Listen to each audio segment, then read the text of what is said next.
Assalamualaikum warahmatullahi wabarakatuh. Waalaikumsalam warahmatullahi wabarakatuh. Bismillah, alhamdulillah, hamdan wa syukranillah, salatan wassalamu ala rasulillah wa ala alihi wa sahbihi wa mawala amma ba'du. Yang terhormat Ibu Kepala Sekolah yang tengah hadir di tengah-tengah kita, yang kami hormati Bapak Ibu Guru SDN 2 Sampang Agung.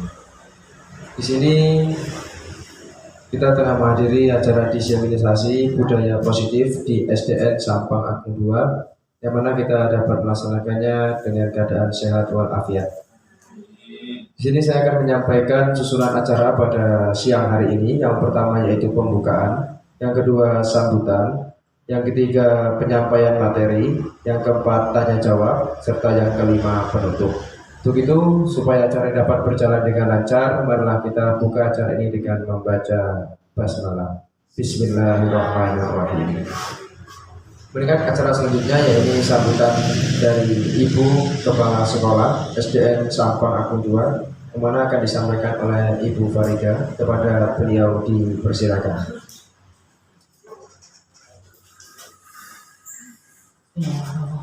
Assalamualaikum warahmatullahi wabarakatuh. Alhamdulillah kita bisa berkumpul di sini mengikuti workshop mini di SDN Sampang Agung 2, tepatnya di kelas 1. Sholawat serta salam mari sama-sama kita aturkan kepada junjungan kita Nabi besar Muhammad Shallallahu Alaihi Wasallam, sehingga kita bisa menanti syafaatnya di hari akhir.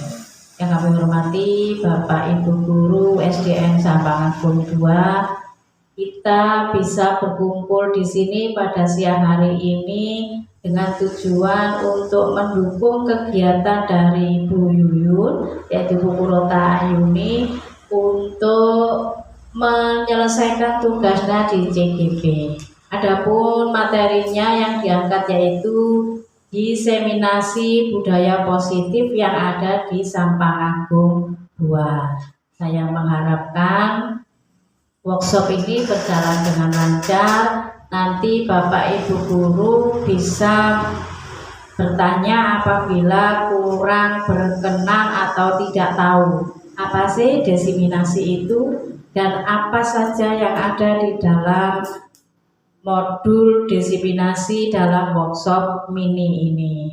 Saya mengharap ini nanti bisa berjalan dengan lancar. Kita bisa memetik hikmah dari kumpulan pertemuan workshop ini, sehingga nanti kita bisa menerapkan kepada anak didik kita bagaimana langkah-langkah yang harus diambil apabila menemui siswa-siswi yang bermasalah ataupun yang kurang trep di dalam satuan pendidikan di SDN Sampang Agung 2. Nah, untuk itu kami mengharap supaya ini nanti workshop kecilnya bisa berjalan dengan lancar sampai akhir, tidak ada masalah apapun, tidak ada kendala.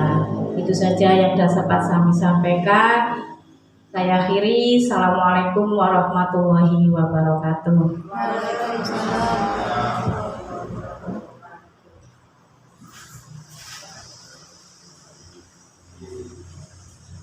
Diucapkan terima kasih kepada Ibu Kepala Sekolah, Ibu Farida. Cara selanjutnya yaitu penyampaian materi.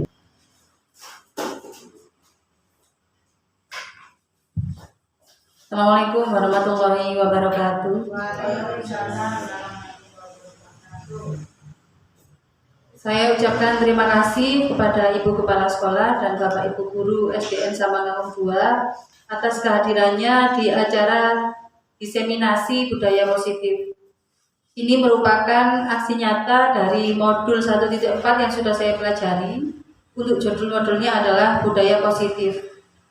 Dan saya mendapatkan tugas untuk melakukan diseminasi atau penyebaran pemahaman kepada panjenengan semua di SDN Sampang Agung 2 ini. Bapak Ibu yang saya hormati, langsung saja acaranya akan saya sampaikan materi dari saya di modul 1.4 tentang budaya positif.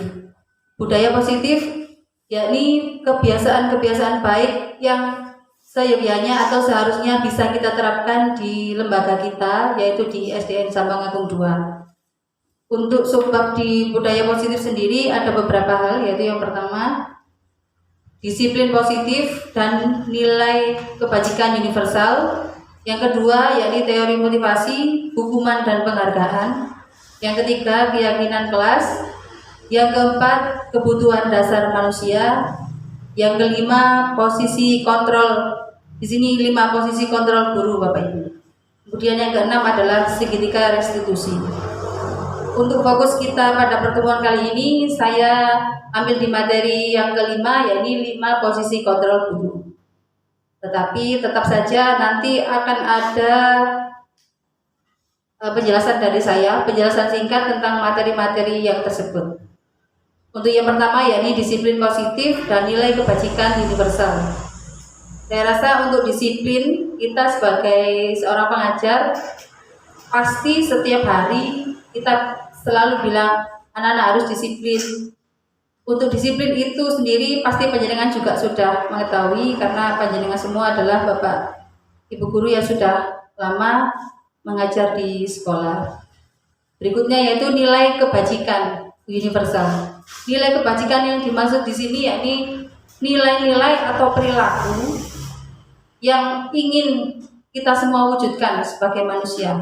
Nilai-nilai itu seperti nilai mulia, contohnya beriman, mandiri, religius gitu ya. Jadi beberapa nilai itu yang ingin kita terapkan dalam kehidupan kita sehari-hari, utamanya kalau di sekolah ya di SDN Sampang Agung 2. Yang berikutnya yakni teori motivasi, hukuman dan penghargaan. Untuk teori motivasi sendiri ada 2 macam ya, ada motivasi intrinsik dan ekstrinsik. Untuk hukuman dan penghargaan ini juga terkadang masih sering kita lakukan untuk hukuman ini. Dengan harapan saya semoga setelah mempelajari 5 posisi kontrol ini, panjenengan dan saya dan juga kita semua bisa lebih baik lagi melakukan pembelajaran untuk anak-anak. Lanjut ya, untuk keyakinan kelas. Untuk keyakinan kelas diharapkan setiap kelas itu memiliki keyakinan kelas Bapak Ibu. Jadi keyakinan kelas itu nilai-nilai apa yang kita harapkan dari murid-murid kita. Misalkan kita menginginkan murid kita jujur. Nah, di sini kebetulan saya sudah membuat dengan siswa-siswi kelas 3 untuk keyakinan kelas 3. Berikut contohnya Bapak Ibu. Untuk kata-kata di keyakinan kelas tidak menggunakan kata seperti peraturan. Jadi ini lebih kepada hal apa yang ingin kita capai dengan anak-anak. Misalkan di sini di kelas 3, waktu itu saya membuat dengan anak-anak semua. Jadi mereka yang berpartisipasi, mereka ingin kelas kita ini seperti apa. Misalkan di sini ada kata bersatu. Ini anak-anak semua, memang dari kata-kata anak-anak semua ini ambil. Bersatu, maksudnya bersatu ya bagaimana anak-anak? Jadi saya tanya, satu itu apa? Rukun Bu dengan teman. Oh ya, saya tuliskan di papan waktu itu bersatu. Berarti dengan bersatu, sampean semua satu kelas ini tidak boleh ada yang bertengkar. Karena kan kalau bertengkar kan berarti tidak rukun, berarti tidak bersatu. Gitu. Jadi dalam satu nilai ini, dalam satu keyakinan, kita sudah bisa menjabarkan ke anak-anak. Loh, cari bersatu, berarti untuk kerjasama, harus bergotong royong. Nah, seperti itu. Kemudian yang kedua, tolong menolong di sini juga berarti tidak boleh berantem, tidak boleh bertengkar. Ada toleransi, adil dan beradab, jujur dan menyayangi. Ini contoh keyakinan kelas yang sudah saya buat bersama kelas 3. Di sini juga ada kesepakatan kami, maka kami bertanda tangan semua menandatangani keyakinan ini. Setelah itu kami pajang di depan kelas.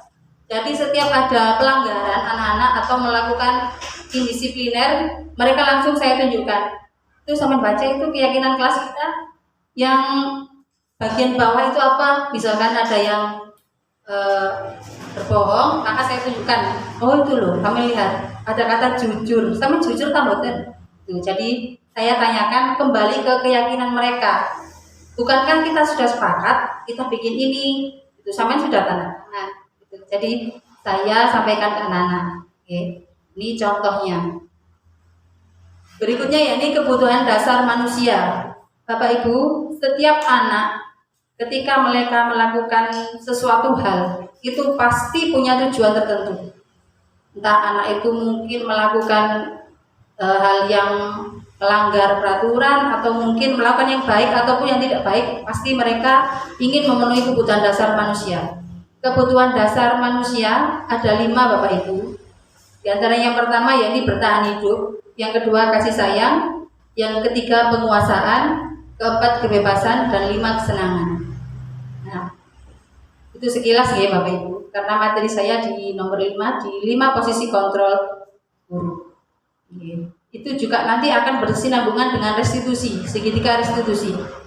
Untuk materi ini ada di PMM Bapak Ibu. Di PMM itu judulnya disiplin positif. Jadi kalau panjenengan sudah sempat melihat PMM-nya, ini ada sebenarnya. Nah, ini posisi kontrol guru yang kita harapkan bisa diterapkan di sekolah.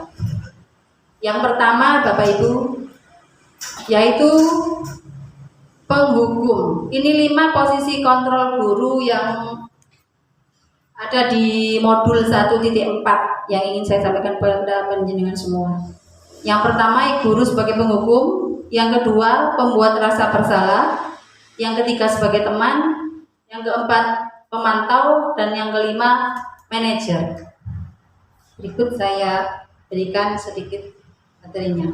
Nah, berhubungan dengan teori kontrol ya. Semua perilaku pasti memiliki tujuan, bahkan terhadap perilaku yang tidak disukai. Jadi setiap manusia itu pasti melakukan sesuatu, pasti ada tujuannya. Kenapa dia berbuat seperti itu? Ada alasannya juga. Yang bisa mengontrol seseorang hanya dirinya sendiri.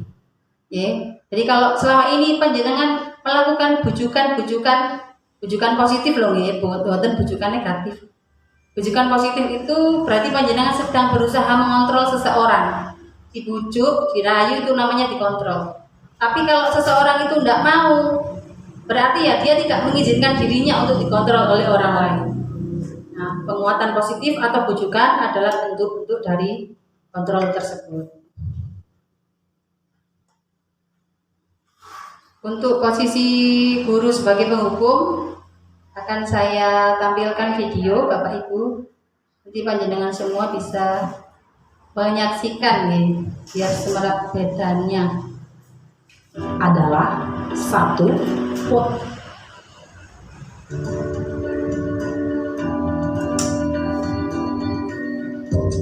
Ini penanganan ke siswa Bapak Ibu, contoh dari posisi guru sebagai penghukum.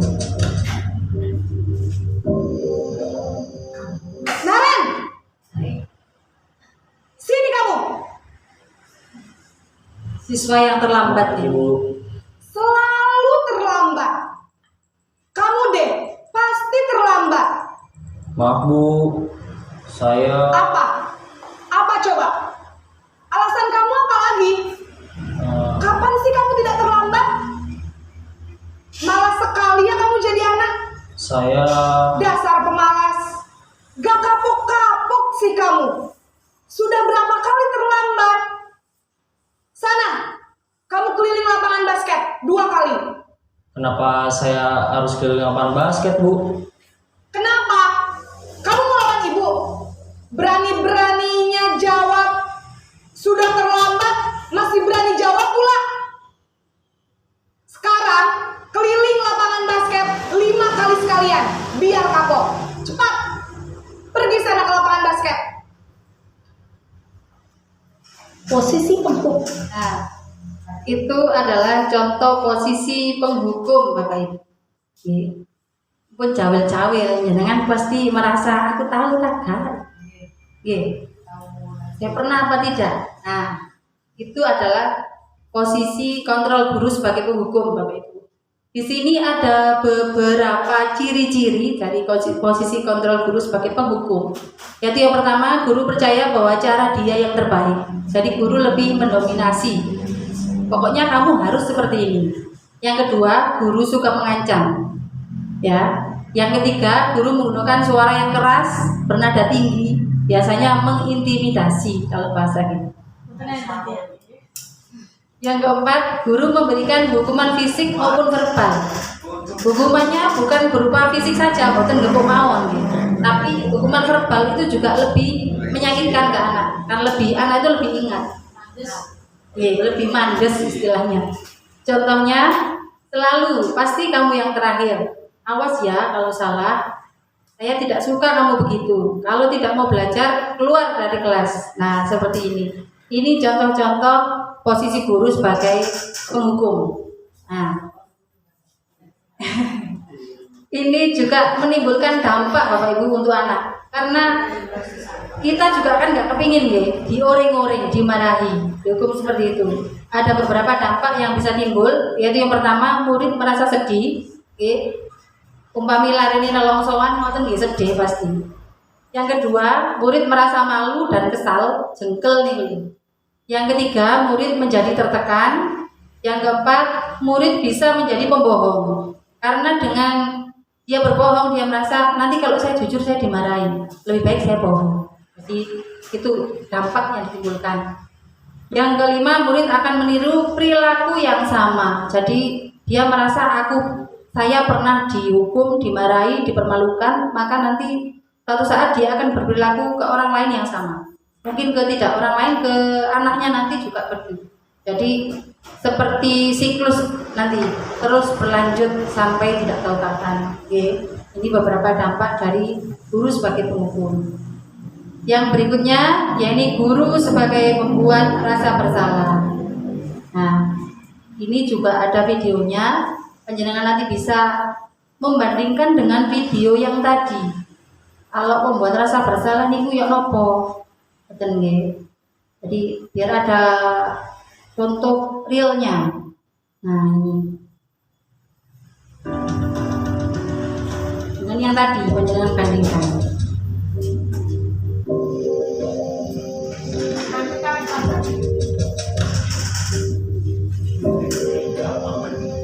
Naren,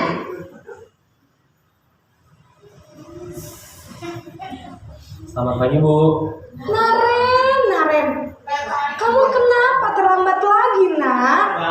Ya Tuhan, Naren, kamu senang ya bikin ibu susah ya? Kalau kamu terlambat lagi, nanti ibu yang ditegur bapak kepala sekolah, nak. Disangka ibu tidak bisa membina kamu. Duh, gimana ini? Maaf Bu. Duh, Gusti Naren, kamu suka ya kalau ibu ditegur bapak kepala sekolah? Ya, kayak Pak Arif waktu masih Terus, muda ya. sekarang ibu harus tulis apa ini di buku absen? Ini kamu sudah sering terlambat loh. Ibu harus apa coba? Maaf Bu. Maaf sekali. Ya sudah, lain kali jangan bikin ibu susah lagi ya nak ya. Ibu tidak akan kuat lagi kalau kamu begini terus. Bisa jantungan kalau ibu ditegur bapak kepala sekolah. Sana cepat ke kelas. Maaf ya Bu. Maaf sekali. Nah, ini adalah video untuk guru sebagai pembuat rasa bersalah. Wonten bedanya nggih Bu kalau sing wau? Ada bedanya pasti. Karena dari intonasi guru berbeda nih. Intonasi guru itu lebih rendah atau memelas, biar dia ingin muridnya bersimpati atau menaruh kasihan. Yang kedua, guru menggunakan kalimat agar murid merasa bersalah atau kasihan. Contohnya ya tadi, kamu tidak kasihan dengan Pak Guru. Ayolah, nanti ibu dimarahi kepala sekolah. Ibu sangat kecewa pada kamu. Nah, untuk membuat rasa bersalah ini Bapak Ibu, mungkin kita terkadang tidak menyadari kita melakukan itu. Dan tentu saja juga ada dampak yang akan terjadi. Di antaranya yang pertama, membuat murid tidak nyaman karena dia merasa kayak berdosa, bersewaluah ya teman. Umpama kalau mentalnya agak sedikit tipis, pasti dia juga akan merasa tertekan. Yang kedua, membuat murid rendah hati, mungkin lebih tepatnya rendah diri ya Bapak Ibu, rendah diri, dia merasa minder.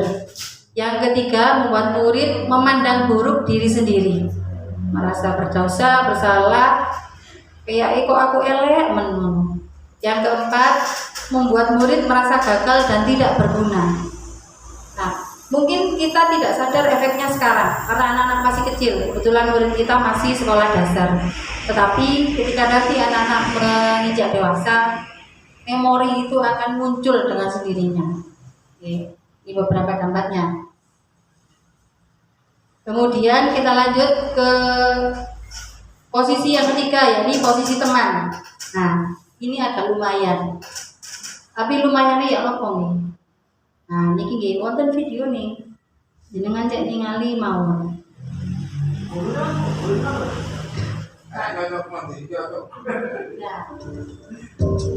Sharing gitu. Sama, peristiwanya sama. Ini masalahnya sama, anak terlambat. Naren, Sekarang nih.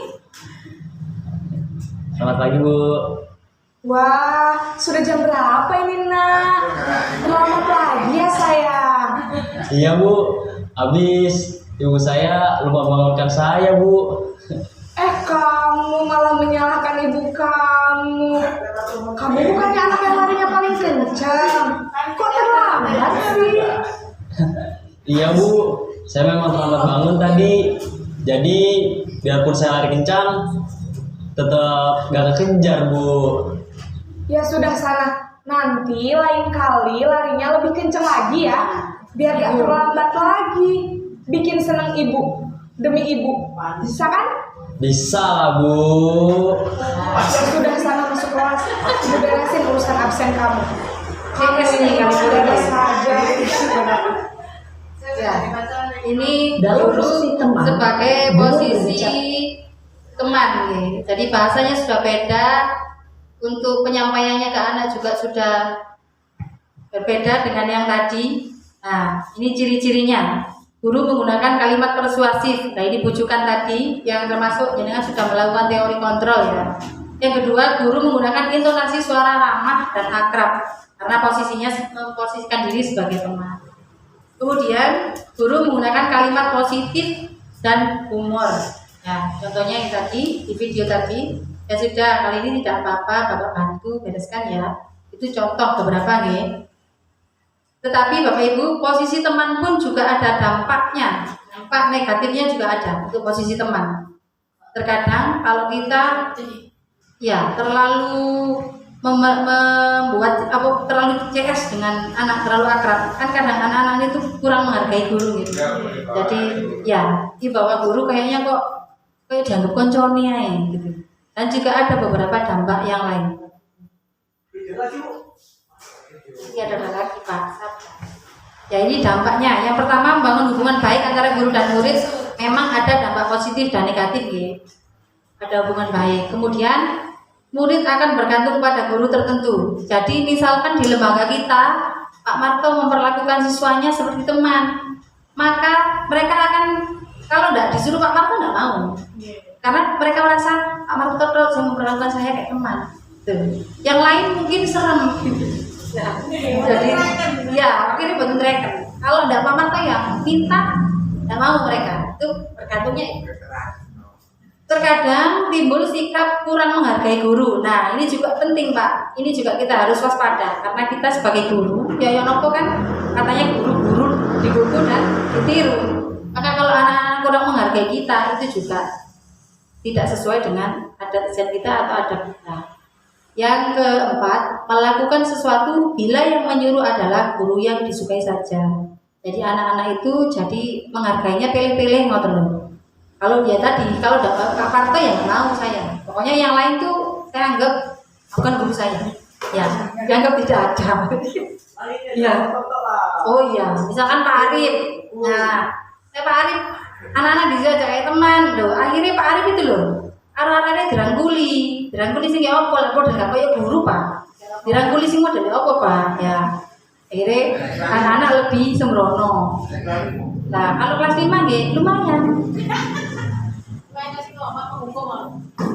Lumayan. Ini nanti ada pertanyaannya kan. Panjenengan yang mana? Nah, yang berikutnya adalah posisi pemantau. Jadi cermati ini pemantau di sini opo. Bagaimanakah posisi pemantau yang ideal bagi seorang guru memantau kok Nah, ini adalah posisi pemantau atau monitor. Masalahnya masih sama. Tapi penanganannya berbeda. Kasusnya sama. Naren,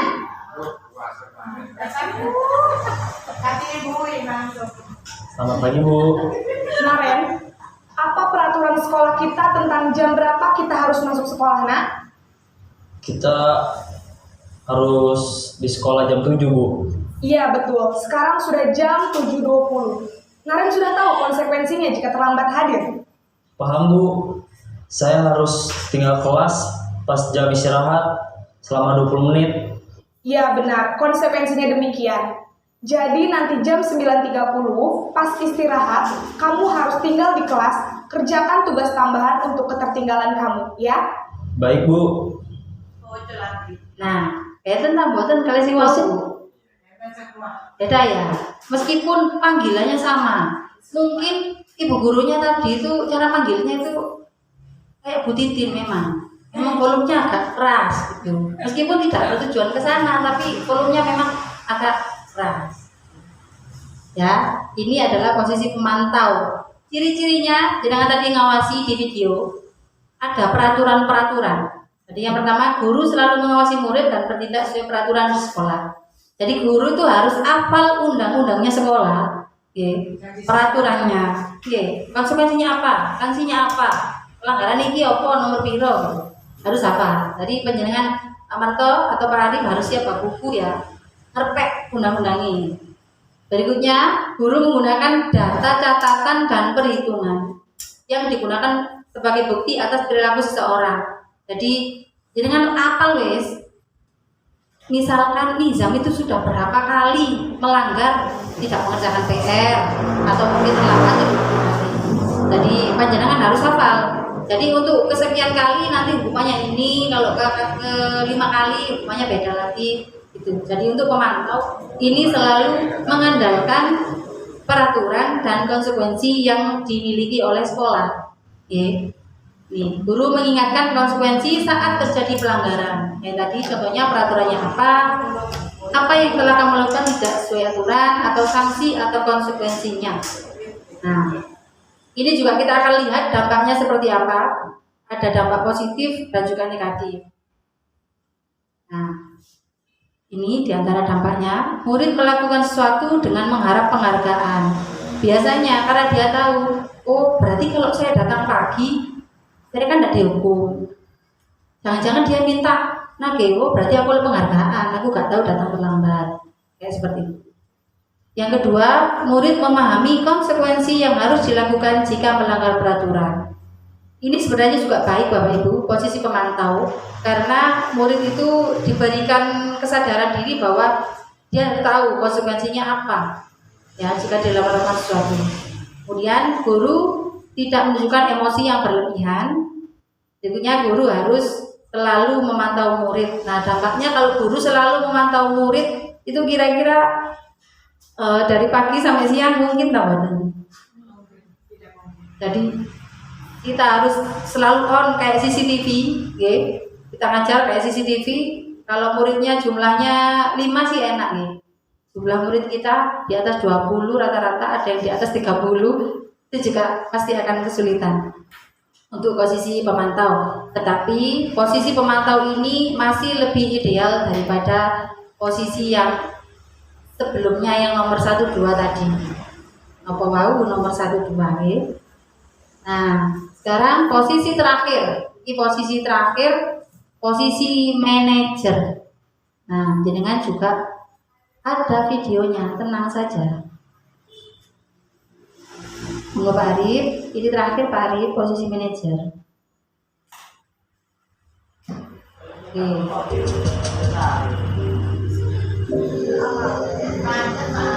Panjenengan cermati cara penyelesaian masalahnya, cara beliau menyelesaikan masalah. Naren,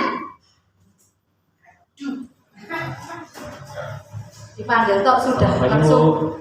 kaget. Selamat pagi Naren. Maaf Bu, saya terlambat. Iya, sekolah masuknya jam 7, sekarang sudah jam 7.20. Jadi sekarang bagaimana ini Naren? Maaf Bu, saya lupa setel alarm saya semalam. Baiklah, menurut kamu, keyakinan sekolah yang mana yang perlu kamu tingkatkan? Menghargai diri sendiri dan orang lain mungkin ya Bu. Setuju. Jadi, apakah Naren meyakini prinsip saling menghormati tersebut? Iya Bu, saya meyakininya. Apakah Naren bersedia memperbaiki masalah keterlambatan ini? Bersedia Bu. Bagaimana kamu akan perbaiki masalah keterlambatan ini?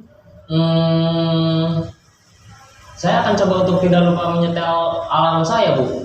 Baik, kalau Naren lupa menyetel alarm di rumah, ada orang yang kira-kira bisa bantu mengingatkan tidak? Ada Bu, kakak saya, Kak Emma. Ada lagi selain Kak Emma? Selain Kak Emma, ada ibu saya. Baik, jadi yang mengingatkan Naren adalah Kak Emma dan ibu kamu ya? Kira-kira akan mulai setel alarm kapan ya Naren?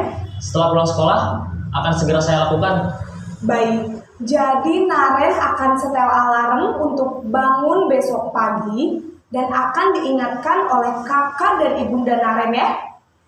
Ada lagi yang mungkin perlu dilakukan Naren agar tidak terlambat bangun lagi.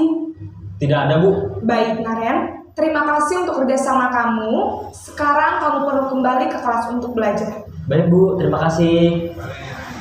Nah, Posisi paling paling enak katanya Pak Arthur. Oh. Posisi manajer itu Bapak Ibu memang adalah posisi yang paling ideal sebenarnya yang harus kita terapkan. Oke. Kalau di modul ini di budaya positif memang posisi diharapkan semua guru dan semua sekolah menerapkan posisi manajer ketika menghadapi siswa-siswi yang bermasalah atau mungkin melakukan indisipliner, ketidakdisiplinan atau pelanggaran yang lain. Nah, ini posisi manajer itu cirinya ada kolaborasi antara guru dan murid. Jadi guru tidak atas dasar guru sendiri. Wes kamu saya suruh ini, kamu saya suruh itu, tidak. Jadi ada kolaborasi antara guru dan murid. Yang berikutnya menuntun murid menemukan solusi dari masalahnya. Tadi kan ditanya, bagaimana caranya supaya kamu tidak terlambat lagi atau menurut kamu bagaimana gitu. Jadi anak lebih diajak untuk menyelesaikan masalahnya, dibimbing, dituntun untuk menyelesaikan masalah. Berikutnya mempersilahkan murid mempertanggungjawabkan perilakunya. Kalau memang salah dan murid itu menyadari kesalahannya, tidak apa-apa, kita memang memberikan sanksi ya. Tapi kita harus tahu batasan-batasan memberi sanksi kepada siswa, tidak menyakiti. Ya. Berikutnya murid diajak menganalisis kebutuhan dirinya dan orang lain. Nah, ini tadi apa yang kita yakini. Kalau misalkan pelanggarannya terlambat, itu hanya berhubungan dengan dirinya. Tetapi kalau misalkan pelanggarannya bertengkar dengan teman sehingga menyebabkan luka, nah itu kan berarti ada kebutuhan diri dan orang lain yang terganggu, ada hak-haknya dia dan orang lain yang terganggu. Jadi kalau masalahnya seperti itu akan lebih butuh lagi ketelitian kita sebagai manajer. Berikutnya ada dampaknya juga. Kayak dampaknya ini yang pertama murid menjadi bertanggung jawab, berarti dampak positif ya Bapak Ibu. Kemudian murid belajar mampu memecahkan masalah, jadi siswa dituntun untuk menyelesaikan masalahnya, mencari solusinya bagaimana. Kemudian murid menyadari kesalahan atau perilakunya, selanjutnya menciptakan lingkungan positif, aman dan nyaman. Melatih murid berpikir kritis dan kreatif, murid merasa dihargai dan timbul motivasi dari dalam diri murid. Karena motivasi yang paling baik adalah motivasi intrinsik ya, dari dalam diri. Kalau dari pengaruhi orang lain, nanti orang lainnya tidak ada, kita sudah tidak termotivasi. Nah, demikian Bapak Ibu untuk 5 posisi kontrol guru. Posisi ini diharapkan bisa membantu kita untuk menyelesaikan masalah-masalah yang terjadi kepada anak didik kita ketika pembelajaran ya. Apakah bisa diterapkan di rumah? Bisa Bapak Ibu. Misalkan penjenengan yang sudah punya putra putri di rumah bisa menerapkan juga. Jadi Jadi kita tidak boleh hanya sebagai penghukum, kemudian hanya buat rasa bersalah, tetapi kita tidak memahami kebutuhan anak. Oke. Selanjutnya, yaitu ketika posisi manajer tadi, Bapak Ibu, kita sebenarnya sudah melakukan proses restitusi. Nopo restitusi itu? Nah, ini restitusi di PMM juga ada sudah. Oke. Proses menciptakan kondisi bagi murid untuk memperbaiki kesalahan mereka sehingga mereka bisa kembali pada kelompok dengan karakter yang lebih kuat. Dalam artian ketika anak-anak bermasalah, kita bantu mereka menyelesaikan masalah. Setelah mereka sudah tidak bermasalah, sehingga mereka kembali ke kelompoknya itu sudah normal kembali, sudah tidak masalah kembali. Kalau memang ada lagi, paling tidak grade-nya turun. Jadi anak itu kalau levelnya 10 tadinya untuk pelanggarannya, jadi levelnya kan turun setiap tahun. Gitu. Jadi kita diharapkan bisa melakukan restitusi ini kepada siswa. Karena biar bagaimanapun tujuan kita sebagai seorang guru yaitu menciptakan murid-murid yang mandiri, merdeka, dan bertanggung jawab. Oke. Mandiri, merdeka, bertanggung jawab. Kalau anak-anak itu di sekolah merasa nyaman, aman, mereka juga pasti akan senang belajar. Oke. Kalau di lingkungan sekolahnya gurunya kereng, misalkan, dia akhirnya kepelayu. Kalau misalkan kita perlu sekali melakukan tindakan mendisiplinkan siswa yang benar-benar di atas level mungkin, kita juga harus mempertimbangkan ke depannya. Kalau kita terlalu keras sekali dengan siswa, nanti anak-anak itu juga akan trauma dan tidak nyaman di sekolah. Akhirnya banyak anak-anak yang drop out di sekolah. Nah, itu Bapak Ibu, saya rasa sekarang pertanyaan cuma satu, di posisi kontrol yang manakah kita? Posisi 5 yang tadi, kejerangan, atau saya juga pasti akan berpikir, saya ini sudah di posisi mana saya ini? Apakah saya masih ada di penghukum, di pembuat rasa bersalah, teman, pemantau, atau manajer? Dan untuk posisi yang ideal memang di manajer, ya. Tapi kita juga harus bertanya kepada diri kita, untuk dampaknya juga harus kita pertimbangkan, Bapak Ibu. Nah, untuk materi yang saya sampaikan tentang budaya positif, khususnya tentang 5 posisi kontrol restitusi ini, saya akhiri. Menawi wonten pertanyaan, monggo saya menerima pertanyaan. Mungkin 2 saja, Pak. Terima kasih. Assalamualaikum warahmatullahi wabarakatuh. Perkenalkan, nama saya Tulus Arifianto, guru PJOK dari Sampang Agung 2. Jadi Bu Pas Sekolah, Bapak Ibu Guru, ini Bu, di posisi 4 tadi, yang poin 5 ada guru memantau muridnya. Ini dari saya dulu ya, ini apa dari keluarga saya, anak saya terutama. Di sekolahan itu takut sama gurunya. Kalau di rumah, di rumah takut sama enggak takut sama orang tuanya. Contoh, yang makan, enggak ya, aku kerjakan PR. Tuh. Makan jamnya makan, sampai tak saya sentak gitu. Enggak ya, katanya Bu Guru harus mengerjakan ini katanya. Tuh.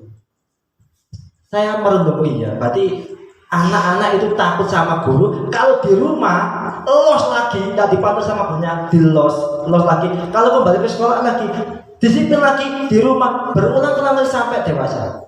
Nah, itu pertanyaan saya itu gimana ya enaknya? Nah, gitu ya. Terima kasih Bu Yun, mau diberi penjelasan sedikit. Terima kasih Bu Basiola, Bapak Ibu Guru. Assalamualaikum warahmatullahi wabarakatuh. Waalaikumsalam warahmatullahi wabarakatuh. Untuk pertanyaannya Pak Arif,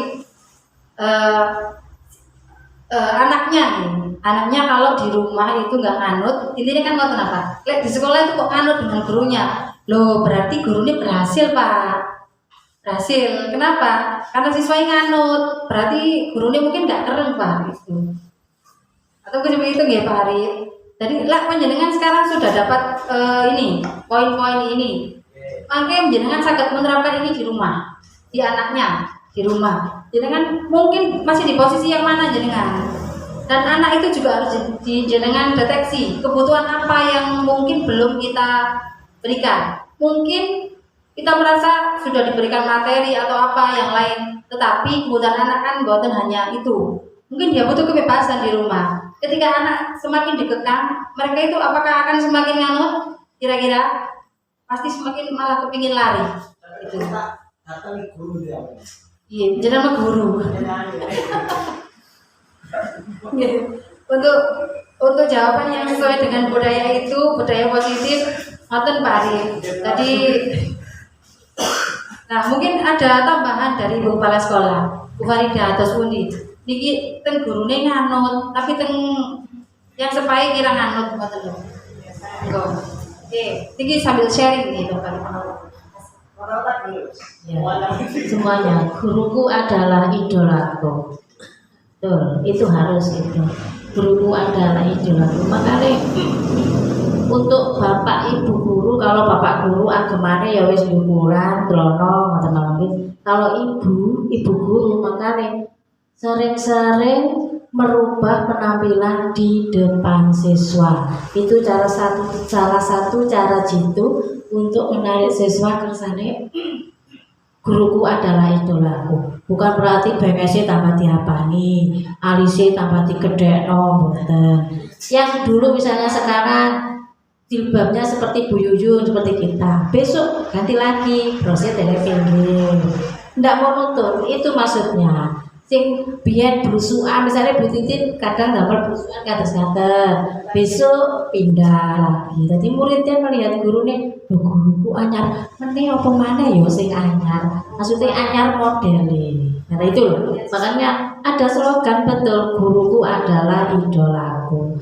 Terus jika ada masalah dengan iki lho nek diutus wong tuane kok gak nganut. Nggih pun dikasari, jangan dikasari. Iya, Bu Guru loh, aku wingi loh. Katanya Bu Guru ngene loh, Le. Mari nggarap PR, terus untuk makan siang, habis itu bubuk. Itu harusnya begitu. Terus apa itu pengalaman Mas Arif ya? Anak putranya yang ngono. Iya, Le, aku mau wis matur nang Bu Guru. Boten berarti pokoke gurune ayu, sing ngoten daleme. Itu apa modus namanya katanya gengga. Nah, nggih, paling sing modus ayahe bapak lah mamae cek mecowo-cowo. Masa aku ya iso. Akhirnya terbongkar. Nah, akhirnya terbongkar cuma modus. Epek guru didokno niki lho Bu, terus kok niki mboten ngono, kula nek putus. Nah, itu saya kira itu. Kalau memang guru adalah idolaku, yo bapaknya yo kudu luwih pinter karo gurune. Aku wis matur Bu Guru ngene, kudune ngene. Kok lah besok matur Bu Guru, bilang sama Bu Guru lah begitu. Nah, harusnya sehingga anak itu kalimat yang diberikan pada anak itu masuk akal. Ya, tidak dibuat-buat karena anak itu masih murni, masih apalagi putrane Pak Arif masih alit, ya masih kecil berarti masih murni yang diterima. Kok nek bapak yang bujui, kok nemplek dulu ini yang bujui, ayah bujui biar cari ngene, gak ngene ya. Itu saya kira itu kalau menurut saya seperti itu. Untuk yang lain monggo untuk menambah. Oke, terima kasih Bu Kepala Sekolah. Ngoten Pak Arif, karena Bu Farida juga pengalaman mengajarnya sudah sangat lama. Mengatasi murid-murid yang level seperti apa, ngoten nggih. Di panjenengan bisa nge-share. Terus juga kan Pak, kalau ngajar anak sekarang itu katanya disesuaikan dengan zamannya, Ibu, ngoten nggih. Tak bisa kita samakan dengan cara orang tua kita ngajar dulu, itu tidak sama dengan sekarang. Tantangannya sudah berbeda, ya. Kalau anak sudah kisah kasih, kalau anak sekarang itu nggak perlu banyak terlalu diajak kayak rewel kan Pak, kayak ngomong terlalu banyak mungkin. Lebih kepada langsung contoh gitu aja nulis. Contoh nyata gitu, contoh nyata ngoten mawon. Berarti menurut saya juga setuju bahwa ibu gurunya juga menjadi idolanya berarti. Nah, jangan saiki PR jenengan jadi idolanya sekarang. Ya napa carane? Kira-kira jenengan usaha. Kalau saya jadi idola gurunya anakku nggih.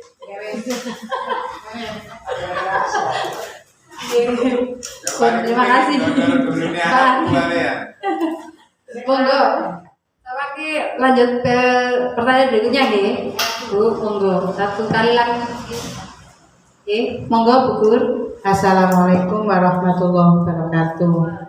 Saya Ibu Kurotai, guru agama SDN Sampang Agung 2. Dari kelima posisi kontrol guru tadi, saya kok sudah merasakan semua. Nah, ini yang lebih cocok dari pendidikan Merdeka Mengajar ini yang mana ya Bu Yun? Yang lebih cocok di mengajar ini. Sekian, Assalamualaikum warahmatullahi wabarakatuh. Terima kasih Bu Gur atas pertanyaannya. Kalau untuk yang lebih cocok dengan kurikulum Merdeka, memang kita ada himbauan, dihimbau kita memilih posisi manajer Bu Gur. Karena anak-anak ini lebih dikedepankan nalarnya, jadi mereka lebih harus berpikir kritis bagaimana mengatasi masalah ke depan. Cuman untuk kalau cocok dengan kita sendiri, kita bisa membaur, kadang itu bisa posisi manajer kita baur dengan posisi teman itu bisa. Nggih, kita kolaborasikan bisa. Tapi tetap kita harus cari garis bawah supaya dampak negatif itu timbulnya seminim mungkin, ngoten lho. Jadi posisi campur tidak masalah, gitu nggih. Terkadang posisi penghukum itu mungkin juga kita masih diperlukan gitu. Tapi ya itu mungkin hukumannya jangan berupa yang fisik, kan ada level hukuman gitu. Nggak boleh terlalu keras banget. Jadi tidak menimbulkan trauma ke depannya untuk anak. Tapi untuk di kurikulum Merdeka memang kita semua dihimbau untuk memakai posisi manajer, sehingga anak dibiasakan untuk menyelesaikan masalahnya, berpikir kritis, pun. Tas pundi, Bu Gur. Cukup nggih, Bapak Ibu. Terima kasih atas pertanyaannya dan terima kasih juga Bapak Ibu untuk sharingnya. Di sini saya juga bukan berarti lebih bisa dari panjenengan. Di sini kita belajar bersama, nggih. Kita anggap ini KKG mini ataupun workshop atau apa, yang penting ini judulnya adalah kita belajar bersama supaya nanti menjadi lebih baik lagi, nggih. Saya juga masih belajar dan masih banyak kurangnya. Terima kasih atas kehadiran Ibu Kepala Sekolah dan Bapak Ibu guru yang lain. Saya akhiri. Assalamualaikum warahmatullahi wabarakatuh. Yuyun sebagai pemateri mengenai diseminasi budaya positif yang dilakukan di SDN Sampang Agung 2. Mudah-mudahan kedepannya murid-murid Sampang Agung 2 ini dapat memiliki sifat positif, dapat memiliki kreativitas yang mumpuni, dapat bersaing di SD-SDN yang lainnya. Untuk itu Bapak Ibu guru yang kami hormati, selesai sudah acara kita pada siang hari ini. Adapun kata yang salah saya mohon maaf dan kepada Allah mohon ampun. Marilah kita tutup acara ini dengan mengucap lafaz hamdalah. Alhamdulillahirabbil alamin. Kurang lebihnya mohon maaf. Akhirul kalam wallahul muwaffiq ila aqwamit thoriq. Assalamualaikum warahmatullahi wabarakatuh.